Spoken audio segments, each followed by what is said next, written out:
The will needs to exist to deal with these issues in a holistic manner. Not necessarily when a problem surfaces, you run and you put a band-aid onto the problem. Even though the matters sub judice, any comments on the treason charge against the four people that were placed before the court? Treason charges are usually, treason is usually a politically forward. Sub judice, I will say what I've already stated publicly on my Facebook page, and that is that we're the only country in the English-speaking Caribbean that has had treason charges laid in the past decade at the rate at which we've had Benchcop and Bino, and now I think the Monroe couple, that's their name, and there is Mr. Wharton. We're the only country, and that tells you, having studied security and state failure, it does tell us that our democracy is under threat. And so, if at all, for me, it is a reminder, whether or not there's evidence against them or evidence comes out or they're convicted or not convicted, the fact that charges have been laid in this country over the last decade for treason and sedition tells us that our democracy is failing and we are in serious trouble, and it gives rise to the whole issue of governance, good governance, and how we are going to address it. Not unilaterally as a government, but together as a people and all, I would say, not just the parliamentarians or political parties, but other stakeholders in our society. So that's as much as we are going to say. We cannot pronounce on the matter, except to say that we are worried that there is this trend that we seem to be recognized in the Caribbean as the only country with this problem. And if you were to look at Jamaica and Trinidad, which are the two larger countries, and having studied this, there's something known as the legitimacy of the state. We're the only country where, despite all of the violence, and even looking at Jamaica with the incident with Dudas quite recently, the state itself has not come under threat.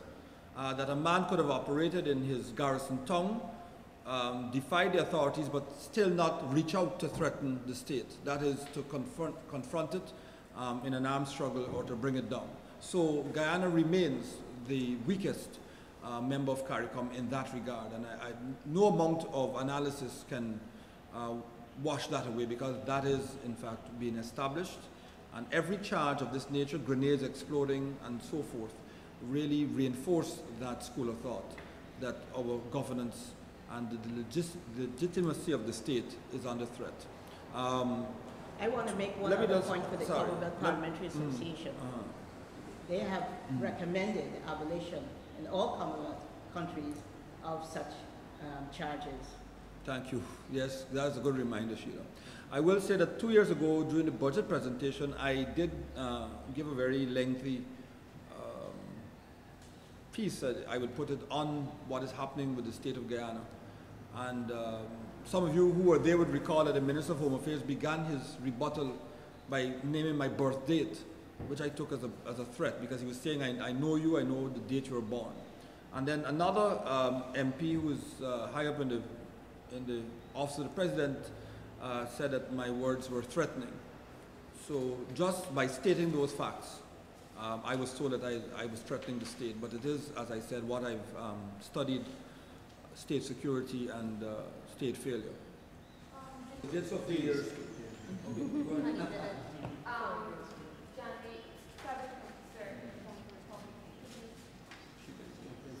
Yeah, well, I think it's generally known how the AFC feels about campaign financing. We hold the view that money in politics influences the quality of democracy in a country. For that reason, we believe that efforts should be made to ensure only legitimate and clean money find a way into campaigns of political parties. If we're concerned about governance, it's only a natural consequence that all those who claim to be concerned about the quality of governance, about improving the quality of governance in this country, should embrace campaign financing, because there is a nexus between the two.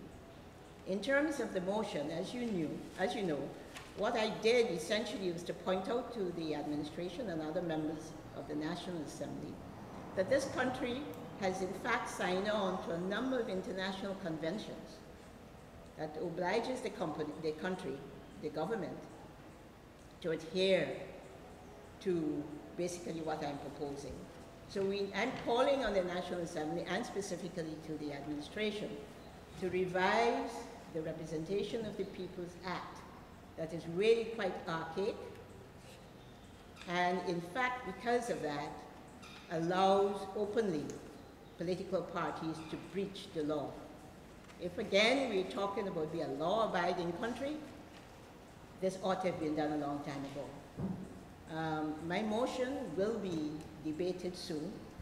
I was out of the country recently, and I was ill prior to that, and therefore was unable to pilot the debate.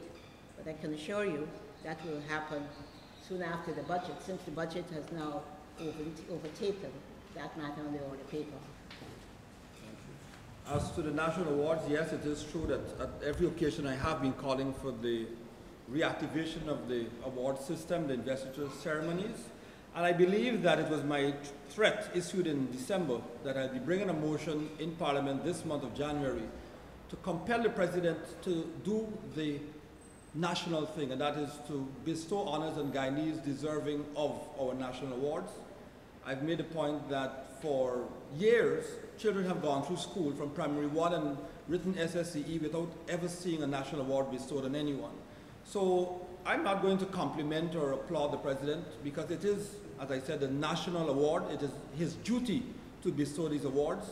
And those of us who studied law know that there are things known as conventions. Established conventions must be recognized and must be given effect to. And so for every year, and I believe it's now been 8 years since we've last had national awards, the government of Guyana and the President in particular has been in violation of established convention by not granting those awards. So I asked earlier whether a few days or a few years is what he said, because he had said so a few years ago. We are now into the 9th year of the absence of national awards, and I believe it has wreaked havoc in our country, because children and people need to see persons, whether they be a rice farmer or whether they be a Georgetown City Council worker, a brave policeman or policewoman, a nurse or a teacher who has excelled. It doesn't have to be big ones in politics.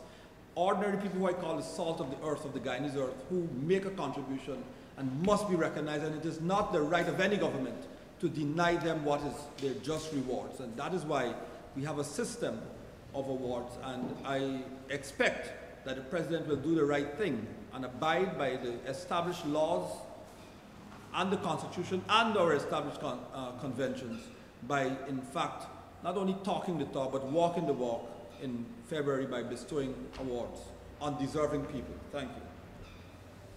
I just want to make a point that here again, the President wants to make it look as if he is the savior of the hero, and he's going to come out with the national awards this year, Republic Day. It must be appreciated by one and all that it was the President over the last 9 years that denied the awards. That is the important thing.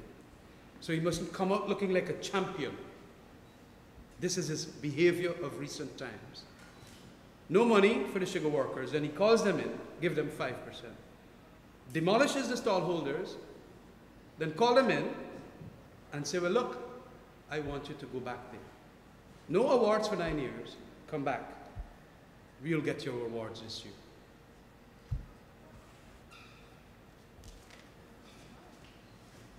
Well, is that it? If so, I'd like to thank you, the members of the press, for coming. This is our first press conference for the year, and look forward to seeing more of you as the year progresses and we get active in the campaign. Thank you very much. Thank you.